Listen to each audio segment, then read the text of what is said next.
Okay, good day everyone. My name is Engineer Mark Kevin Tumilius Isidro, and for today's video, we'll talk about the basic differentiation formula, particularly about the formula for product and the general power formula.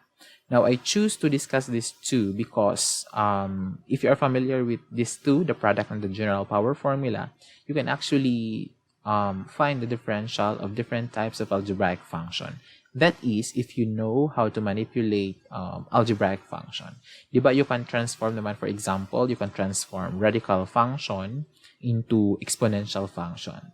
So, instead of using the formula for radical, then you can use the formula for the general power formula. Okay? So, it's just a matter of transforming one function into another form of function. Okay, so for today's video, we'll just talk about the product and the general power formula. Okay, so without further ado, let's get on with it. Okay, so the first one, we have here the product. The formula for the product, we have here the differential of, say for example, uv, and this is equal to u, the first factor, because there are two factors. We have the first factor is u, and the second factor is v. Okay, so the differential of product is equal to the first factor multiplied by the differential of the second factor plus the second factor multiplied by the differential of the first factor. Okay? So if you read it like that, I'm sure hindi ka mahihirapan na i-memorize yung formula. So first factor, derivative of the second factor, plus the second factor times the derivative of the first factor. Okay, if you put it like that, I'm sure hindi ka mahirapan na i-memorize yung formula. Okay, now what will happen if one of the factor, either u or v, if one of the factor is constant? Now take note that the differential of constant is 0. So for example, if u is constant, then we'll have the differential of constant multiplied by v. That is if u is constant. Okay, then this will be equal to, same lang how, the first factor, derivative of the second factor, and that is v, plus the second factor, derivative of the first factor, and that is c. But take note again that the differential of a constant is 0. So this term right here will be neglected because the differential of constant is 0. So this is 0, this term. So ang mabibili nila is this term right here. Okay? Okay, and the other one naman, we also have the general power formula. Suppose we have the differential of, say for example, u raised to n. Now take note, this formula is only applicable if the exponent of the function, okay ha? I want to reiterate this one. This is only applicable if the exponent of the function is constant. So if you have a variable there in the exponent, then you cannot use this formula, the general power formula. So this is equal to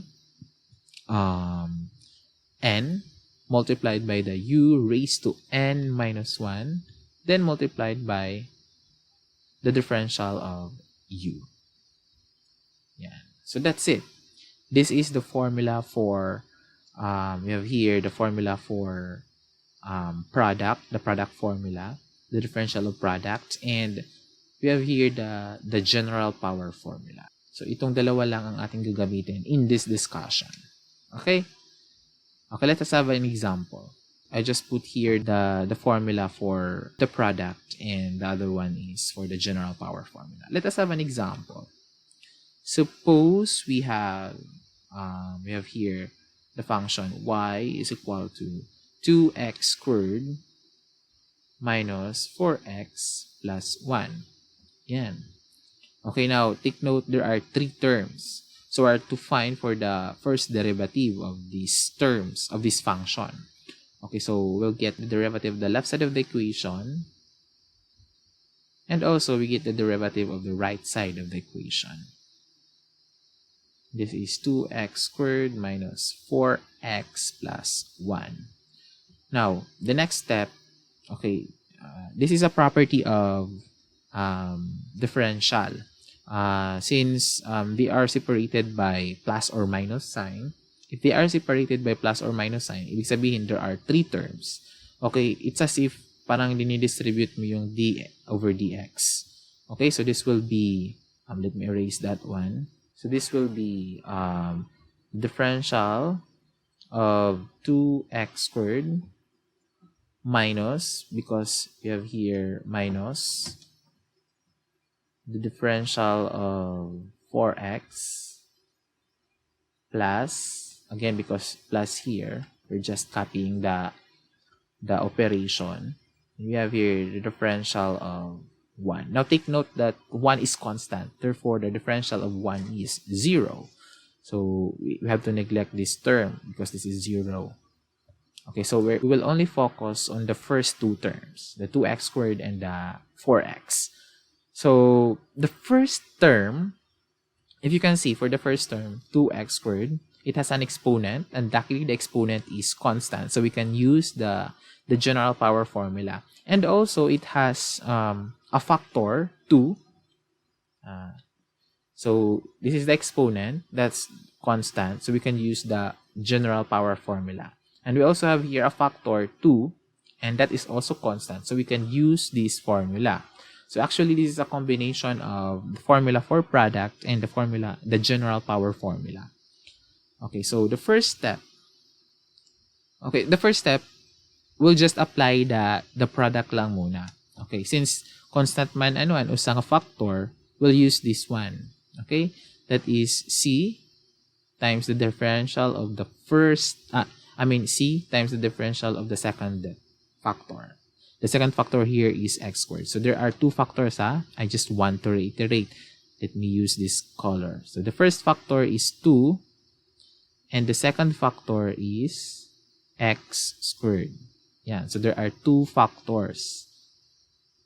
Okay, so we will use this formula. Okay, so this will be, we will apply this formula right here, the product.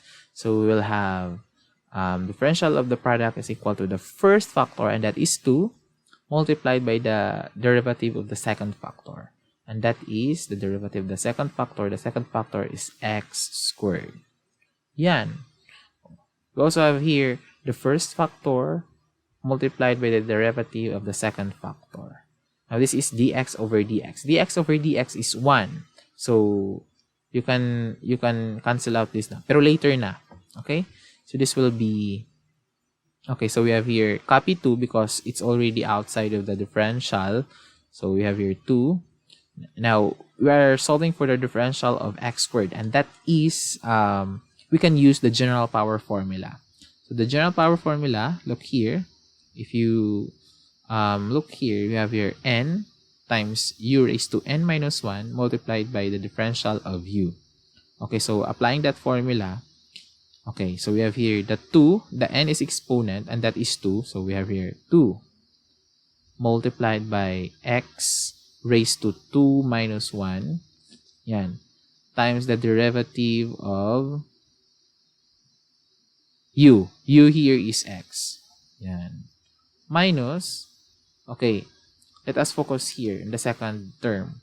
This is 4 multiplied by the differential of x. This is dx over dx. Dx over dx is 1. So, we'll be left out with 4. Yan. Next, we have here, I'll just put it here because there are no space anymore. Okay, so I'll just copy 2 multiplied by 2x raised to 2 minus 1, that is 1. Dx over dx is 1, so I'll not put it here anymore because 1 man lang siya, minus 4. So, this will be, di ba ang exponent ang exponent na 1, hindi na naman yan inilalagay. So, this will be 2 times 2, that is 4x minus 4. So, this is the first derivative of the function.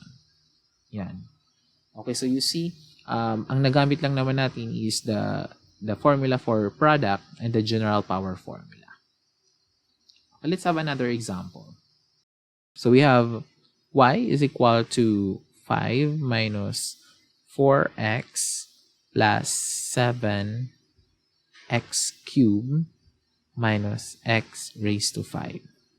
So this will be the differential of y, of the left side of the equation, is equal to, differential of 5, that is constant. Okay, so that is 0. Minus man. The differential of 4x, okay, we have here 4. Okay, differential of x kasi is 1. Okay, so you do not put it anymore. So that is 4 plus, we have here 7. I just copy the 7, multiplied by the exponent, by whatever is the exponent, times x, then whatever is the exponent, minus 1. Take note here, n minus 1. So this will be equals to 2. dx over dx over dx, take note, is 1. So hindi na natin nilagay yung dx over dx dyan. So this will be 5, the exponent, multiplied by x raised to 4, because n minus 1. Take note again, n minus 1. Okay, simplifying this equation, so this will be negative 4 plus 7 times 3, that is 21, x squared minus 5x raised to 4 dy over dx.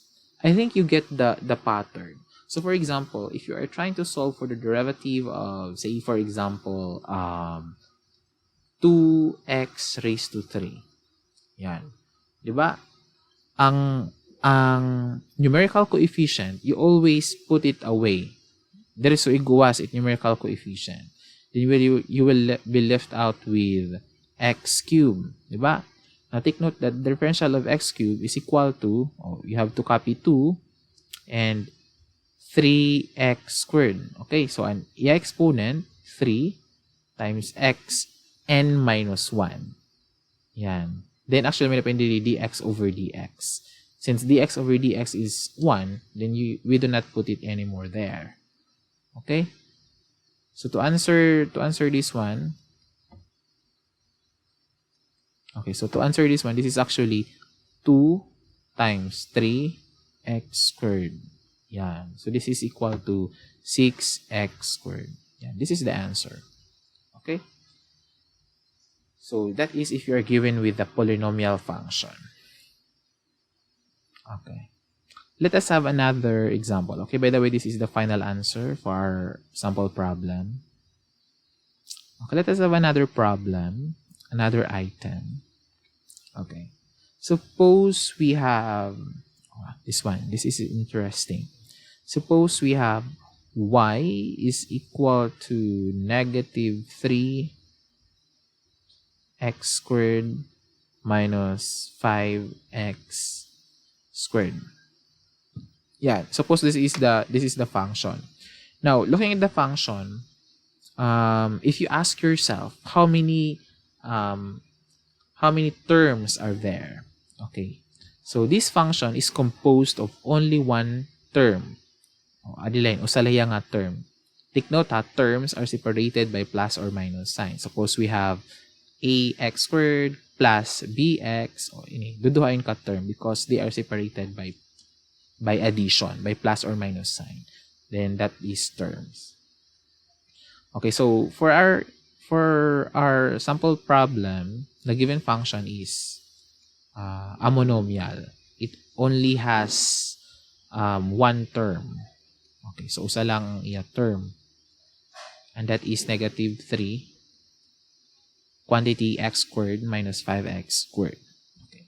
So this is only one term, but it is composed of two This is only one term, but it is composed of two factors. The first factor is negative 3, and the second factor is this one. Okay, so duduha nga factor, then you can use the product.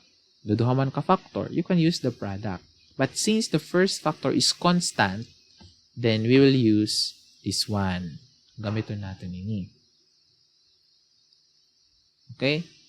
So, that is the derivative of dy over dx is equal to was the one C, and that is the constant, that is negative 3 multiplied by the derivative of v. In this case, our second factor is x squared minus 5x squared. Oh, ada na. Now, nahiguas naman ang negative 3. We'll focus now here, the derivative of this function. Now, this function is exponential. I mean, it has an exponent of 2. Okay? The exponent, luckily, the exponent is constant. Therefore, you can use the general power formula. Okay? So, using the general power formula, this is equal to, of course, you have to write down the negative 3. Don't forget that. Okay, so according to the general power formula, you have to get the n, the power, and that is 2. Okay, let me use bracket. We have 2, and we have u, that is, the u is x squared minus 5x raised to n minus 1. Your n is 2, n minus 1, that is 1. So I will not put it here anymore. Hindi ko na ilalagay yung 1 because 1 naman. Okay, so this will be multiplied by the differential of u. Look here, ha? We still have to multiply it by the differential of u, du over dx. And the u is x squared minus 5x. Yan. Yan. Oh, that's it. Next, I'll put it here, ha? You have equals. I'll just copy the negative 3. I'll copy the 2x squared minus 5x. You can multiply 2x squared and to the negative 5x. So this will be 2x squared minus 10x. This should be inside the parentheses. Yan. Multiplied by the derivative of x squared minus 5x. But we already know the derivative of x squared minus 5x. Masayang laman. Derivative of x squared is equal to 2x, diba? This is 2x. And the derivative of negative 5x is negative 5. Yan. Oh, we'll have this answer. This is equal to, this is negative 3 multiplied by 2x squared minus 10x multiplied by 2x minus 5. Okay, so this is our final answer. But sometimes you are instructed to expand. So you have to, multiply. We have negative 3 times 2x squared minus 10x times 2x minus 5. So sometimes you have to multiply pa. Depende hit instruction. Okay? So this can be your answer. So this is the dy over dx. Okay? Yan. Okay, let's have another example. Okay, we have here y is equal to 2x minus 5 multiplied by x plus 2 squared. Okay. So if you are given with this one, okay. So there are how many terms? Okay, if you ask yourself again, you should ask yourself again, how many terms are there? Okay, now the answer is there is only one term, and that term is this one. Take note, terms are separated by plus or minus sign. So what I man dida plus itbot nga haera. Okay, so this is only a one term. This function contains only one term, but this function contains several factors. Okay, if you look at it, there are two factors. This one and this one. Okay? This one and this one. So we have here two factors. Both factors contains the independent variable x. Therefore, we can use the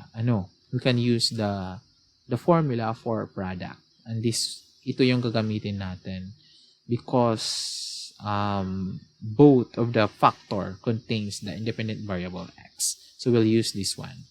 Okay. So the derivative, the differential of this function, dy over dx, is equal to, again, we'll use this one, we'll use this formula, first factor times the derivative of the second factor plus the second factor times the derivative of the first factor. So we'll use that formula. Okay, so using that, we have here the first factor, and that is 2x minus 5 multiplied by the derivative of the second factor, and that is x plus 2 squared, plus the second factor, and that is x plus 2 squared, multiplied by the derivative of the first factor, and that is 2x minus 5. So this is equal to, you have to copy 2x minus 5. Now, the derivative of this one, it has a power. So you can use the general power formula. So this will be, using the general power formula, your n is 2. 2 multiplied by, 2 multiplied by u raised to n minus 1. Your u is x plus 2 raised to n minus 1. So 2 minus 1, that is 1. I will not put 1 there because we do not write an exponent 1. Okay? Multiplied by the derivative of u. Your u is x plus 2. Yan. Plus, okay, copy the second factor. The second factor, that is x plus 2 squared, multiplied by the by the derivative of the first factor right here. Okay? So that is polynomial man siya. So the derivative of 2x, diba, i-multiply mo na yun. Derivative of 2x is 2. Derivative of negative 5 is 0. So we'll be left out with 2. Yan. We still have this one. So we have to get rid of that. So we have to carry out the operation. So this will be 2x minus 5 multiplied by 2 times x plus 2 times the differential of x plus 2. X plus 2 is a polynomial, diba? So, distribute mo differential of x, that is 1. We do not write 1 anymore. Differential of 2 is 0. So, this will be times 1. Hindi ko na ilalagay yung 1. Plus, this one, we have here x plus 2 squared times 2. Okay, so we can factor out the common factor, and that is 2x, 2 multiplied by x squared. This one is the common factor, diba? Because both terms, by the way, there are two terms, There are two terms. First term, and this is the second term. Both terms contains 2 times x plus 2. Okay? Both terms contains this factor. Ini and adi. May niya 2, may niya x plus 2. So we can factor that out. So this will be factor out ko an 2 and x plus 2. Yung factor out ko. So our first term, I'll be left out with 2x minus 5 because gin factor out ko man and 2 and x squared, x plus 2, Then ang second term, I'll be left out with x plus 2. Yan. Okay. Manipulating this answer further, so we have 2 times x plus 2. Okay. Then I can combine 2x and x. So this will be 3x. Negative 5 and plus 2, that is negative 3. Yan. So this will be 2x plus 4 multiplied by 3x minus 3.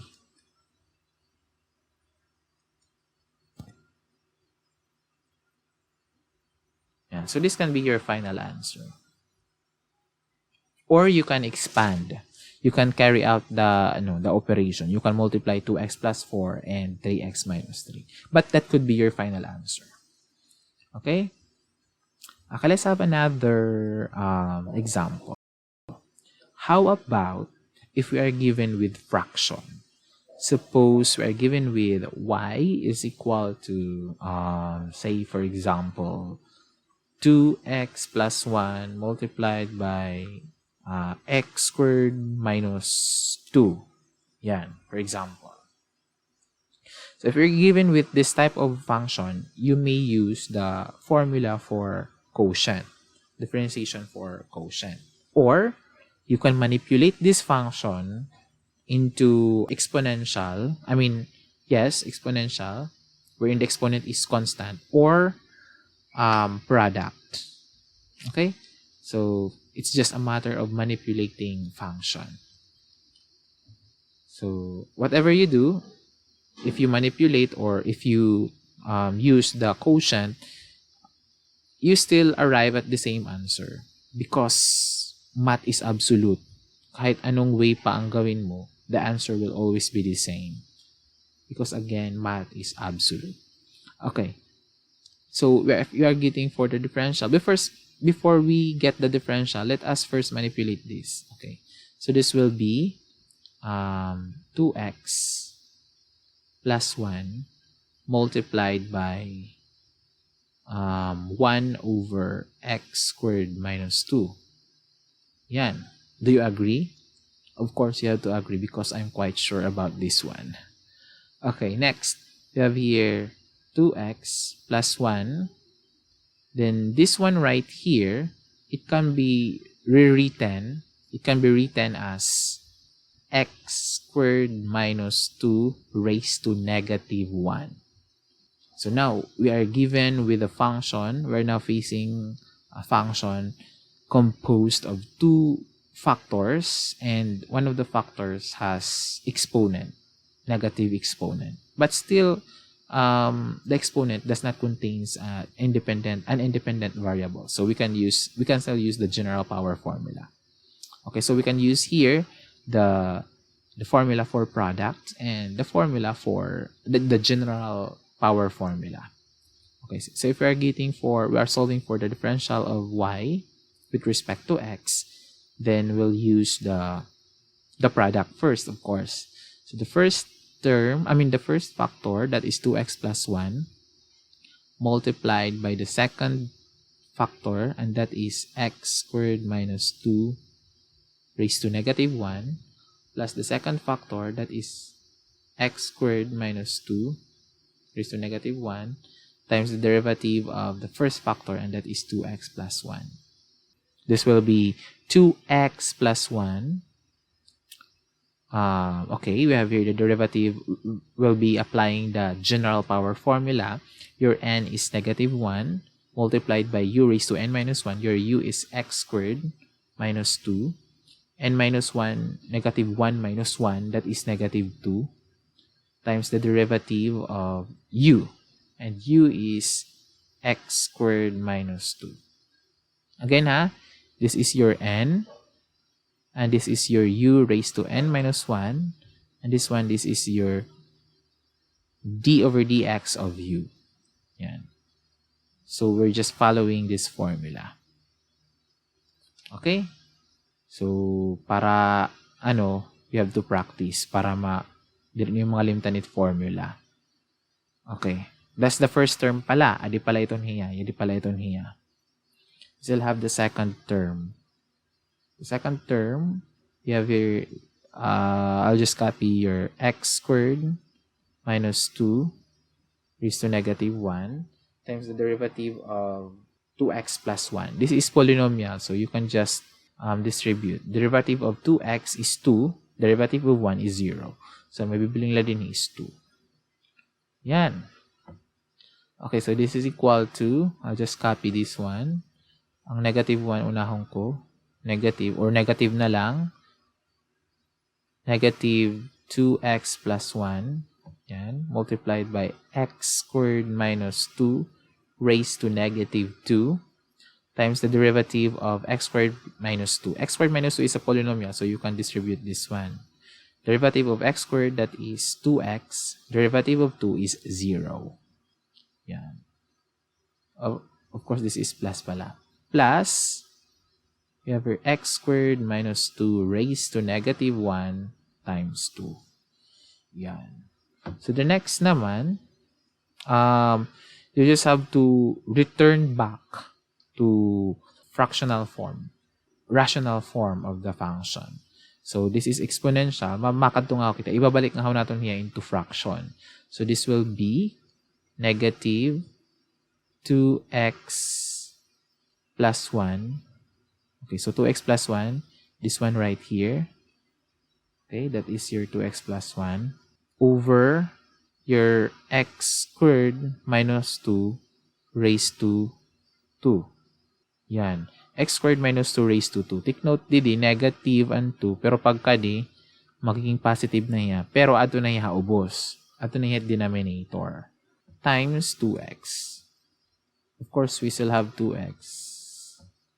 Adihan numerator gap ang 2x. Yan.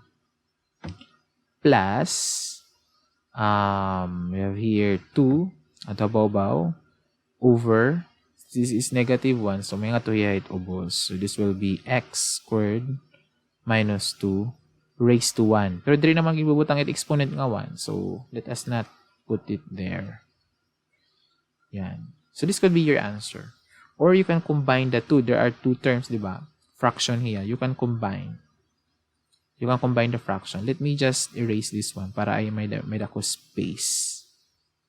Okay. I'll put it here. So this is equal to negative 2x plus 1 times 2x multiplied by x squared minus 2 squared plus 2 over x squared minus 2. Yan. Okay, so combining these two, of course, first you have to get the LCD, and that is x squared minus 2 raised to 2. So x squared minus 2 raised to 2. Okay, x squared minus 2 raised to 2 divided by x squared minus 2 raised to 2, that is 1 multiplied by this one. Answer niya is negative 2x plus 1 times 2x. Yan. Plus, okay, so to get the term here, so you have to x squared minus 2 raised to 2 divided by this quantity right here, then the result is x squared minus 2, di ba? Because they are technically the same, only that may the exponent kaya nga 2. So, it answer niya is x squared minus 2 lang how. Times 2, this will be 2 times x squared minus 2. Yan. Okay, let me erase again this one. Okay, so this will be, combining the two, this will be, multiply ko with negative, nga di, times 2x, times 2x. So this is negative 4x squared minus 2x. Yan. Plus, this is 2x squared minus 4. Yan. Then I'll copy x squared minus 2 squared. Yan. Then combine naman, similar term. So this will be, we can combine negative 4x squared and 2x squared. So this will be negative 2x squared minus 2x minus 4 over x squared minus 2 squared. Okay, I can erase this one. Okay, so this is your final answer. This is the dy over the dx. Yan. Okay, so that's how you manipulate fraction into exponential form. Okay, another example. How about if you are given with a radical function? Say for example, x plus 1. Yan. So this is the square root of x plus 1. Okay, tas ningalimot kahan formulahan radical, differential of radical. O mas ayun la. You can manipulate this. You can rewrite this equation into exponential. Diba dito yung math enhancement, gina-add man niyo. I hope so. Sana gina-add man niyo. You have here the square root of a is equal to a raised to 1/2. Yan. So this will be y is equal to x plus 1 raised to 1/2. So if you are solving for the derivative of y, dy over dx, then you can use the this formula, the general power formula.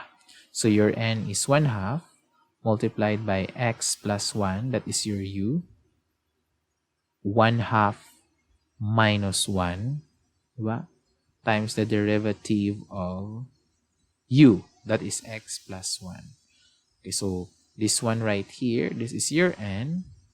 This one right here, this is your u raised to n minus 1. This one right here, this is your derivative of u. Kaya, amo niya yada. Okay? So, dapat memorize niyo yung formula. Okay, let me erase this. Okay, so this will be 1/2 multiplied by x plus 1. This is 1/2 minus 1 can be rewritten as 2/2. Diba? 2/2. 2/2 is 1. Times the derivative of x squared. So this is polynomial. You can distribute again. Derivative of x is 1. Derivative of 1 is 0. So 1 lang ang akong ibubutan. But 1, di rin naman ginsusurat, diba? So we can just erase this one. Ay, lang natin erase. Okay, so this will be 1/2 times x plus 1 raised to, take note, luckily, their denominator are the same. Okay, 1/2 minus 2/2. So this will be 1 minus 1, 1 minus 2, that is negative 1/2. Yeah. So we have here negative 1/2. So this can be written as 1/2 all over x plus 1 raised to 1/2. Okay, because the exponent here is negative 1/2, diba?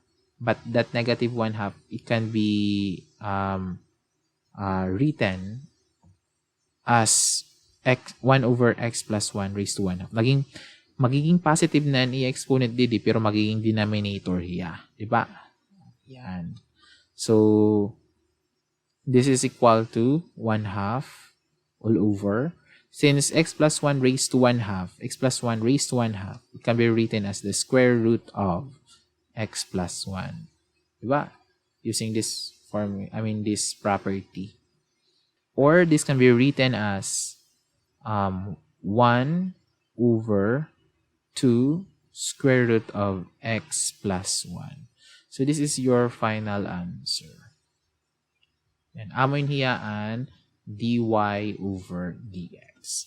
So 1 over 2 square root of x plus 1. Okay.